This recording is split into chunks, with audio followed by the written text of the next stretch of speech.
ඉතින් එක්තරා ගමක එක ගෙදරක පුංචි පවුලක් ජීවත් වුණා. ඒ පවුලේ හිටියේ අම්මයි තාත්තයි එයාලගේ පුතා සමනුයි. ඒගොල්ලන්ට මහ ලොකු සල්ලියක් තිබ්බේ නෑ. සමන්ගේ තාත්තා එදා දවසට එක කුලී වැඩ කරලා හම්බ කරන මුදලින් තමයි එදා දවසේ අඩුපාඩු පිරිමහගෙන කාලා බීලා ජීවත් වෙන්නේ. කොහොමද ඉතින් අම්මලා එහෙමනේ. ඒගොල්ලන්ට කොච්චර බඩගිනි තිබ්බත් තමන්ගේ බඩගින්න අමතක කරලා තමන්ගේ දරුවන්ගේ බඩ පුරවන්නනේ හදන්නේ. මේ අම්මත් එහෙමයි. බඩ පිරෙන්න තරම් කන්න කෑම නැතත් පොඩි දෙයක් හරි තියෙන විදියට හදලා සමන්ට කන්න දෙනවා. කට්ටියම බඩගින්නේ ඉන්න දවසත් නැතුවාම නෙවෙයි. ඉතින් මේ සමන්ට හොඳ යාළුවෝ දෙන්නෙකුත් හිටියා අල්ලපු වත්තේ. ඒ අය අලුතින් තමයි මේ පදිංචියට ආවේ. ඒ ලස්සන ගෙදර හිටියේ යමක් කමක් ඇති පවුලක්. හැබැයි ඉතින් සමන් වගේම හොඳ ළමයි දෙන්නෙකුයි එයාලගේ අම්මයි තාත්තයි. ඉතින් කසුනුයි එයාගේ නංගි වුණ මලි අම්මයි තාත්තයි මේ සමන්ට හරි ආදරේ. සමන්ගේ පවුලේ අයයි කසුන්ගේ පවුලේ අයයි හරි එකතුයි. සමන්ගේ පවුලට කසුන්ගේ අම්මයි තාත්තයි එයාලට පුළුවන් විදියට උදව් කරගෙන තමයි ජීවත් වුනේ. ඉතින් මේ සමනුයි කසුනුයි නංගි හැමදාම හවසට සෙල්ලම් කරනවා. ඉස්කෝලේ ගිහින් ඇවිත් ඉස්කෝලේ වැඩත් ඉවර කරලා තමයි මේගොල්ලෝ හවසට සෙල්ලම් කරන්න යන්නේ. හරිම සහයෝගයෙන් එකමුතුවෙන් තමයි මේගොල්ලෝ ඉන්නේ. ඔන්න ඉතින් දවසක් හරි වැඩක් වුණා. කසුනුයි නංගි සමනුයි එළියේ මිදුලේ සෙල්ලම් කර ඉන්නවා කසුන්ගේ ඉස්කෝලේ යාළුවෙක් දැක්කා. ඉතින් එයා එදිහා හොරෙන් බලන් හිටියා. එයාට ඊරිසිය හිතුණා මේ දුප්පත් සමන් එක්ක කසුනුයි නංගි සෙල්ලම් කරනවා දැකලා.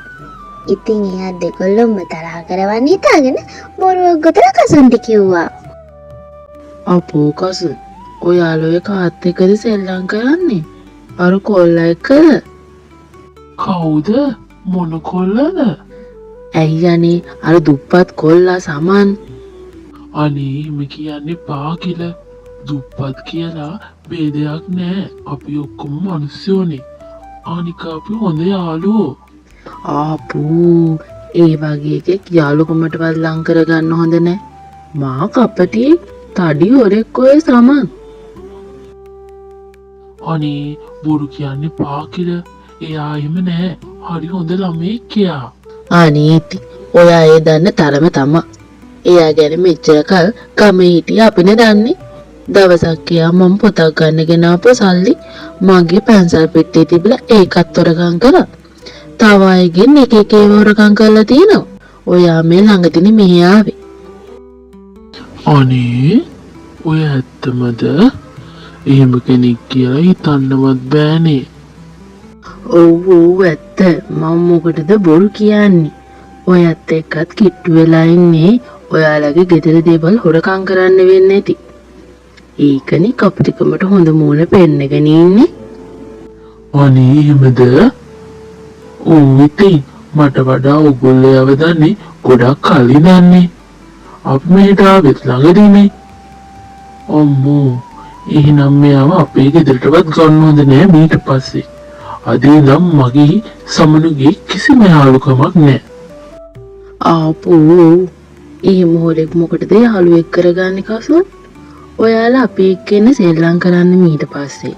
කසුන් නගලේ විශ්වාස කරපු නිසා තව බොරු හදලා සමන් ගැන කිව්වා. කසුන් කිව්ව කතාව ඇත්තක් කියලා හිතලා සමන් එක්ක ආයේ කිසිම කතා බහක් තියාගත්තේ නෑ. නංගි එක්කවත් කතා කරන්න දුන්නේ නෑ. දන්නේ නෑ දැක්කේ නෑ වගේ යනවා. ඒත් නංගි නම් වැඩේ පිළිගත්තේ නෑ සමන් හොරෙක් කියලා. ඉතින් කසුන් කතා බහක් නැති නිසා වෙනදා වගේ එයත් එක්ක සෙල්ලම් කරන්නෙත් නැති හින්දා සමන් හිටියේ හරිම දුකී. දවසක් සමන් මිදුලේදී දකිනවා කසුනුයි නංගි පාරේ යනවා. ඉතින් සමන් ඒගොල්ලන්ට කතා කරා. කසුන් ඔයාලා මේ කොහෙද යන්නේ? ඇයි මාත් එක්ක කතා නොකර මේ යන්නේ? ඇයි ඔයාලා මාත් එක්ක තරහ වෙලා ඉන්නේ? ඒ මහන්නේ කසුන් ඇහුනේ නෑ දැක්කේ නෑ වගේ යන්න හදනවා. නංගිටත් දුකයි සමන්ට එහෙම කරන්න. මොකද ඉස්සර සමන් හිටියෙත් එයාගේ අයියා වගේම ආදරෙන් මලී එක්ක. ඉතින් මලී දන්නවා. එයාට දැනෙනවා එයා හොඳ කෙනෙක් කියලා. ඒ නිසා මලී නම් සමන් එක්ක තරහවක් නෑ. ඒ නිසා මලී එතන නතර වෙලා සමන් එක කතා කරන්න අයියගෙන් අහනවා. අනේ අයියේ ඔයාට අර සමන් අයියා කතා කරනව නේද? අපි ආවත් එක්ක සෙල්ලම් කරන්න යමු. පව්වයි සමන් අයියා. එයාට දුක් හිතේ ඔයාම කරනකොට. අනේ මෙහෙනවා නංගි. ඔය හොරුත් එක්ක මොන කතාවද? එහෙම කියලා දුකින් ඉන්න නංගිවත් අදගෙන කසුන් ඉදින් යන්නේ ගියා. අනේ මං මොන වරදක් කරාටද කසුන්ලා මාත් එක්ක තරහ වෙලා තියෙන්නේ. මාත් එක්ක කතා කරන්නවත් නැතුව ගියානේ නංගිවත් අදගෙන. ඉතින් සමන්ට ගොඩාක් දුක හිතුණා. සමන් හරිම දුකින් පැත්තකට වෙලා කල්පනා කර කර ඒ ගැන දුක් වෙවි ඉන්නවා. ඇයි ඒගොල්ලෝ මාත් එක්ක තරහ වෙලා ඉන්නේ? සෙල්ලම් කරන්න ඉන්නෙත් නෑ. වෙනදා වගේ කතා කරන්නෙත් නෑ. මොකද්ද මං ඒගොල්ලන්ට කරපු වරද? ඇයි ඒගොල්ලෝ මට එහෙම කරන්නේ? පුතා දුකින් නේද? මොකද මගේ පුතේ ඔයාම දුකින් ඉන්නේ? කවදාවත් නැතුව?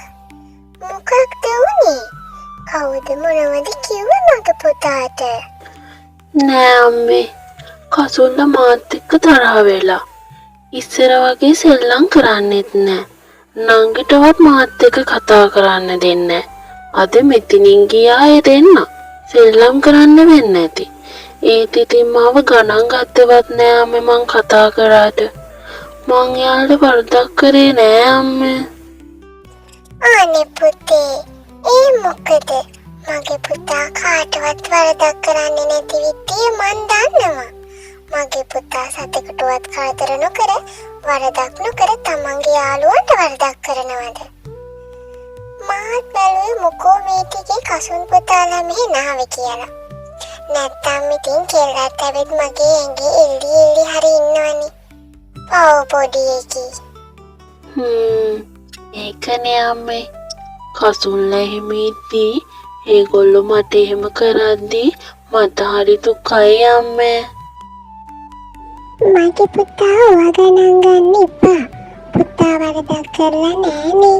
තරහක් හිතේ තියාගන්නත් එපා. එයාලම ඇවිත් මගේ පුතා එක්ක කතා කරයි. ඔන්න බලන්නකෝ. කසුන්ලාය කතා කරයි කියලා හිත හදාගෙන අම්මා ගාවට ගිහින් දුරල්ලුණා. ඔන්න ඉතින් දැන් වෙසක් කාලේ නිසා හැමෝම වෙසක් වලට ලෑස්ති වෙනවා. කඩවල් වලත් හදපු වෙසක් කුඩුයි වෙසක් බකුඩුයි එල්ලලා. ඉස්සර කාලේ වගේ වෙලාවක් නෑ දැන් මිනිස්සුන්ට. රස්සාවල් වලටම යට වෙලා. එහෙමයි ඉතින් හදපු වෙසක් කුඩු අරගෙන යනවා.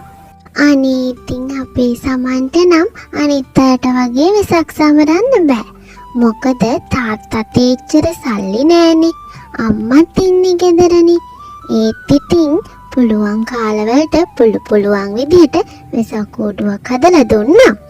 ඒත් ඉතින් ගිය අවුරුද්දේ වෙසක් එකටත් බැරි වුණා. මේ දාසරේවත් කෝඩුවක් හදන්න පුළුවන් වේදෝ කියලා සමන්විත හිතා හිටියේ. මේ පාරවත් අපිට වෙසක් කෝඩුවක් හදන්න පුළුවන් වෙයිද? කසුන්ලා නම් දැන් වෙසක් කෝඩුව හදනවත් ඇති. එයාලට උදව් කරන්නවත් යන්න තිබ්බනම් මාත් එක්ක තරහ නැත්තම් මං එනවට දැන් කැමතිද දන්නෙත් නෑනේ. ඉතින් ඇත්තටම කසුන්ලා නම් දැන් වෙසක් කෝඩු හදන්න බාරටම ලෑස්ති වෙන්නයි හදන්නේ ඔන්න. මේ මහත්තයා අද එනකොට වෙසක් කෝඩු හදන්න බඩු අරන් එන්න. මෙයාලගෙත් එකම පොරයයි. පුතාට තනියම වෙසක් කෝඩුවක් හදන්න ඕනෙලු. මට හදලා දෙන්නත් එපාලුනේ. අනේ නෝනි මට කොහෙන්ද මේ දවස්වල වෙලාවක් ගෙදර ඇවිත් ඔක හදන්න. ඔෆිස් එකෙන් වැඩ වැඩි මේ ටිකේම. ගිය අවුරුදු වල වෙසක් දවස්වල වගේ නෙමෙයි. මම මේ බැලුවේ මදිපාඩුවට කඩෙන් හදාපු වෙසක් කූඩු ටිකක්වත් ගේන්න. නෝනා කොහොමත් එකක් හදනවනේ ළමයි එක්ක. එහෙමනම් දැන් හරියන්නේ නැති වෙයි මහත්තයා. ළමනුත් දැන් ලොකුයිනේ. එයාලත් සක්කුඩු හදන්න ආසෙති. පොඩි දුවට නම් එකක් ගෙනාවට කමක් නෑ ඔන්න. අම්මගේ තාත්තගේ මේ කතාව මලී හොරෙන් අහන් හිටියා. අයියට වෙසක් කූඩුවක් හදන්න දීලා එයාට එකක් කඩින් ගෙනත් දෙනවා කිව්ව එකට නම් මලීට ටිකක් තරහ ගියා. එතන කතාව මැදට මලී ගිහින් එකතු වුණා. අනේ තාත්තේ මටත් එකක් තනියම හදන්න ඕනේ. කඩේම මට එපා. ඉතින් ජෝඩිදු ඔයාට තනියම හදන්න බෑනේ. මම එකක් හදනවනේ. ඒක මන් දුවට දෙන්නම්. බෑ මට තනියම හදන්න ඕනේ අයියා වගේ. එහෙනම් දුව එයා ගෙදර සමන් පුතා එක්ක හදන්න. මම බැලුවේ පුතාට දෙසක් කූඩුවක් ගෙනත් දෙන්න. අනේ තාත්තේ ෂෝපේ මම නම් කැමතියි. ඒත් අයියා කැමති නෑනේ තාත්තේ මං සමන් අයියා එක්ක කතා කරනවට. අයියා කියනවා සමන් අයියා හොරෙක්ලු. හොරෙක් එක්ක කතා තියාගන්න එපා. පව් අම්මේ සමන් අයියා. ඒ මොන හතර මීරි කතාවක්ද ඒ? ඒකනේ මහත්තයා, ඒ පුතා කොච්චර හොඳ ළමයෙක්ද. මෙහි ආවම මටත් උදව් කරනවා. මෙයාලා තරහ නිසා වෙන්නේ නැති මේ ටිකේ ආවෙත් නැත්තේ මං හිතන්නේ. මං ඒත් බැලුවා මොකද කියලා. ඉන්නකො නෝනි අපි පුතාගේ මහලා බලමු. කසුන් ලොකු පුතේ මෙහෙට පොඩ්ඩක් එන්නකෝ. ඊට පස්සේ තාත්තා කසුන්ගෙන් මොකද මේ වෙලා තියෙන්නේ කියලා අහුවාම කසුන් එදා කළ කියපු කතාව ඊට පස්සෙත් කියපු කතා ඒ සියල්ලම අම්මටයි තාත්තටයි කියනවා. ඉතින් මේ කතාව අහලා අම්මටයි තාත්තටයි හිතා ගන්න බැරි වුණා. නංගිට වගේම එයාලට දුක හිතුණා. කවුරුත් කියන කතාවක් ඇත්ත නැත්ත හොයලා බලන්නේ නැතිව ඇස් දෙකෙන් දකින්නේ නැතුව ඒ දේවල් විශ්වාස කරන්න එපා කියලා අවවාදයකුත් දීලා කසුන්ලගේ තාත්තා වැඩට ගියා. අද සෙනසුරාදා දවසක් නිසා දවල් වෙද්දී ඇවිල්ලා සමන් පුතා ගැන හොයලා බලන්නත් පුළුවන් කියලා හිතාගෙන සමන්ලගේ තාත්තා වැඩක් හොයාගන්න ටෝම පැත්තට ගියා. කසුන්ලත් තරහ නිසා සමනුත් තාත්තා එක්ක තාත්තගේ උදව්වට යනවා. හම්බුන වැඩත් ඉවර කරලා හවසේන අතරමඟ සමන් සිද්ධියක් දකිනවා. අනේ අපොයි අර මාමගේ පර්ස් එක වැටුණා නේද? එයා එක දැක්කේ නැතුව යනවා. අනේ පව් මං ඒක ගිහින් මේ මාමට දෙන්න ඕනේ. මාමේ ඔහොම පොඩ්ඩක් ඉන්නකෝ. මේ මාමගේ පර්ස් එක වැටිලා. අනේ මේ සමන් පුතා නේද? මන් දැක්කේ නෑ පුතේ. මම මේ අපේ ගෙදරට වෙසක් කූඩු හදන්න බඩු ටිකක් අරන් යන්න ආවා. අනේ ඕ මාමේ මම මේ පර්ස් එක වැටුණා දැකලා අරන් ආවේ. කසුන්ගේ තාත්තා මේ කියලා දන්නේ නෑනේ. අනේ පුතා කොච්චර හොඳද? බොහොම ස්තුතියි පුතේ. තව ටිකෙන් මට හරි වැඩක් වෙන්නේ. පුතා දැක්ක නිසා හොඳට ගියා. හරි මාමේ ඕක මොකද්ද? මාමේ තාත්තා බලන් ඉන්නවා. මං යන්නම් එහෙනම්. හරි පුතේ පරිස්සමින් යන්න. මම මේ තව බඩු වගේක් ගන්න තියෙනවා. අරන් එන්නම්කෝ. නැත්තම් පුතාලව එක්ක යන්න තිබ්බා. ඉන්නකෝ අපේ ගෙවල් පැත්තේ හොඳේ. හරි මාමේ ඒකට කමක් නෑ. මං එන්නම්කෝ ගෙදර. මං දැන් එහෙනම් යන්නම් මාමේ. එහෙම කියලා සමන් තාත්තා එක්ක ගෙදර ගියා. මේ ළමයා කොච්චර හොඳ ළමයෙක්ද? අපේ පුතා සමන් පුතා හොරෙක් කියලා කිව්වේ. ඒකේ මොකක් හරි වැරද්දක් තියෙනවා. හොරෙක් නම් මගේ පර්ස් එක අපවගෙන දෙයිද? එහෙම හිතා ගියා. ඊළඟ බඩ ටික ගන්න. එතකොට ඒ අතරමඟ අකිලගේ තාත්තා මුණ ගැහුණා. මේ අර අකිල පුතාගේ තාත්තා නේද? ඔව් මහත්තයා. මේ අලුතින් මෙහි පදිංචියට මහත්තයා නේද? ඔව් කසුන් පුතාගේ තාත්තා තමා. මම මේ බඩු වගේක් ගන්න ආවා.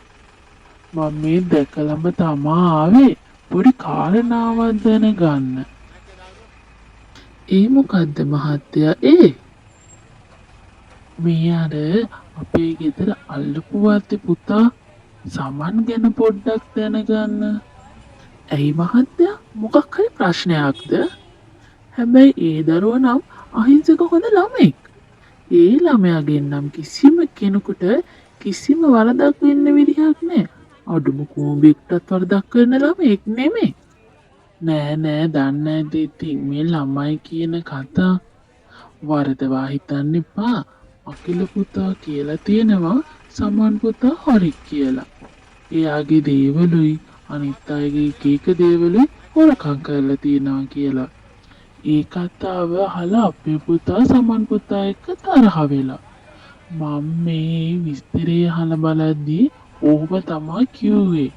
ඇත්තද නැද්ද කියලා චුට්ටක් හොයලා බලනවා. අනේ අපොයි මොනහද බීරි කතාවක්ද ඒ? දන්නේ නැද්ද පොඩි උන්නේ මහත්තයා ඔය කතාවට කියන්නේ නැති නිකන්. අපේ පුතා එක්ක කසුන් පුතාලා මෙයාව මුල් කාලේ ලොකු වෙයි හොඳයියක් තිබ්බේ නෑ නව. ඒකේ හිතේ අමාරුවට කියන්නේ නැති. පොඩි උන්නේ තීරණ දෙයක් වෙයි. ඒක තමා අපේ පුතා මේ දවස්වල කසුන් එක්කලා සෙල්ලම් කරන්න ගියේ. මේ අපේ එකාගේ වැරද්දට මට සමා වෙන්න මහත්තයා. මං අපේ කොල්ලට අවවාද කරන්නම්කෝ. ඒක මිස ඒකට කමක් නෑ අකිලගේ තාත්තේ. තාම පොඩි අයනේ. ඒත් වැරද්ද කියලා දෙන්න. නැත්තං ඒවා ලොකු වුණාම පුරුද්දට යනවා. තාම හැදෙන වයස ළමයිනේ. මුකුත් හිතන්න එපා අකිලගේ තාත්තේ මම මෙහෙම ඇහුවට. අනේ නෑ මහත්තයා මේ අපේ එකාගේ වැරද්දනේ ඉතින්. හරි පොඩි අයනේ. කට්ටියම එකතු වෙලා දැන් ඉඳන් සෙල්ලම් කරන්න කියන්නේ. එන්න කියන්නකෝ අකිලට අපේ ගෙවල් පැත්තේ. හරි මහත්තයා මං එන්න කියන්නම්කෝ පුතාට. අනේ ඉතින් එහෙම කියලා කසුන්ලගේ තාත්තා ඒ ප්‍රශ්නයත් විසඳගෙනම ගෙදර ගියා. ඉතින් මේ වෙද්දි ඉවසිල්ලක් නැතුව කසුනුයි නංගි මඟ බලන් ඉන්නවා තාත්තා එනකම්. වෙසක් කූඩුව හදන්න ඕන බඩු ටික ගන්න. ඉතින් ගෙදර ගිහිල්ලා පොලේදි මේ වෙච්ච සිද්ධිය තාත්තා හැමෝටම කිව්වා. අකිලගේ තාත්තා කියපු කතාවත් කිව්වා. ඉතින් කට්ටියටම හරිම දුකයි. ඉතින් වැඩියෙන්ම කසුන්ට තමා දුක. මොකද එයානේ අකිලගේ කතාව ඉස්මුදිනේම විශ්වාස කරලා නංගිටවත් සමන් එක කතා කරන්න දෙන්නේ නැතුව සෙල්ලම් කරන්න දෙන්නේ නැතුව තරහ වෙලා හිටියේ. සමන් එක්ක සෙල්ලම් කරන්න ගියෙත් නෑ. මූණ දිහා බලලවත් කතා කරේ නෑනේ.